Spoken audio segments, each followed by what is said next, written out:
முக்கியமான பருவம்.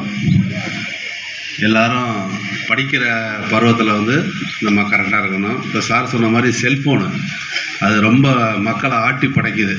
செல்ஃபோனோட ஆதிக்கம் வந்து இன்றைக்கி ரொம்ப முக்கியம் வைக்குது. அதனால் தேவைக்கு மட்டும் செல்ஃபோனை யூஸ் பண்ணுங்கள், படிப்புக்கு யூஸ் பண்ணுங்கள். அதில் வரக்கூடிய தேவையில்லாததெல்லாம் பார்க்கக்கூடாது. மாணவர்களாகிய நீங்கள் அதில் வந்து கரெக்டாக இருங்க. எங்கள் காவல்துறை சார்பாக உங்களுக்கு சொல்லிக்கொள்கிறதா ஒன்று தான். ஒரு தீபாவளி ஃபெஸ்டிவல் வருது. இன்றைக்கி நகையோட ரேட்டு எங்கேயோ போயிட்டுருக்கு. 1 லட்ச ரூபாயை தாண்டிடுச்சு நகை. அதனால் வெளியில் போகும்போது கொஞ்சம் சேஃப்டியாக நகைகளை வந்து வச்சுக்கணும். நமக்கு பேங்க் லாக்கர் இருக்குது, லாக்கரில் வைக்கலாம். வீட்டில் வந்து விலை உயர்ந்த பொருட்களை வந்து நம்ம வச்சுக்கிறது நல்லதில்லை. ஏன்னா திருநங்கை எப்படி நம்மளை ட்ரேஸ் அவுட் பண்ணுறாங்கன்னே தெரிய மாட்டேங்குது. வர்றாங்க, அடிச்சிட்றாங்க, அதுக்கப்புறம் கண்டுபிடிக்கிறது ரொம்ப கஷ்டமாக இருக்குது.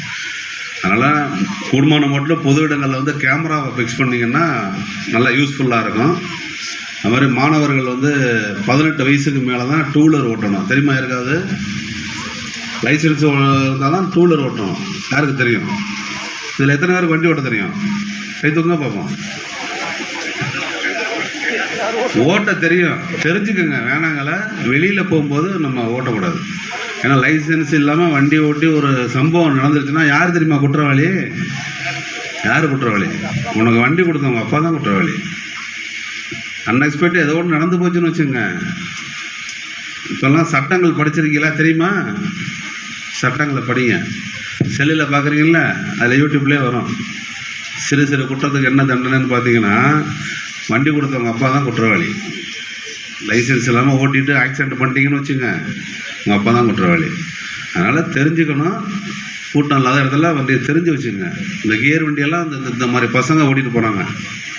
16-17 வயசு பசங்க அம்மாவை கூட்டிக்கிட்டு கடை வீதி போகிறேன், ஹாஸ்பிட்டல் போகிறேங்கிறாங்க. போங்க, வேணாங்களே.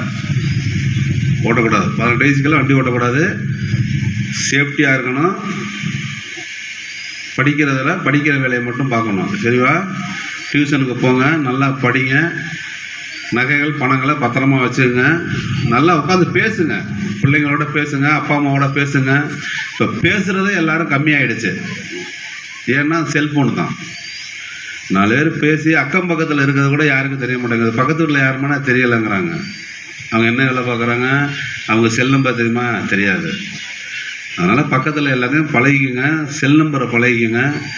எதுனாலும் காவல்துறை 100க்கு ஃபோன் பண்ணிங்கன்னா உடனே போலீஸ் வருவாங்க. குற்றத்தை தடுக்கிறது தான் நாங்கள் இருக்கோம். சேஃப்டியாக இருங்க. மாணவ செல்வங்கள் வந்து இந்த பருவம் வந்து கிடைக்காது. இப்போ நாங்கள்லாம் அதை மிஸ் பண்ணுறோம். இப்போ படித்ததுனால தானே இங்கே வந்து நிற்கிறேன். எல்லோரும் படிக்கணும், நல்ல வேலைக்கு வரணும்னு நல்லா படிங்க.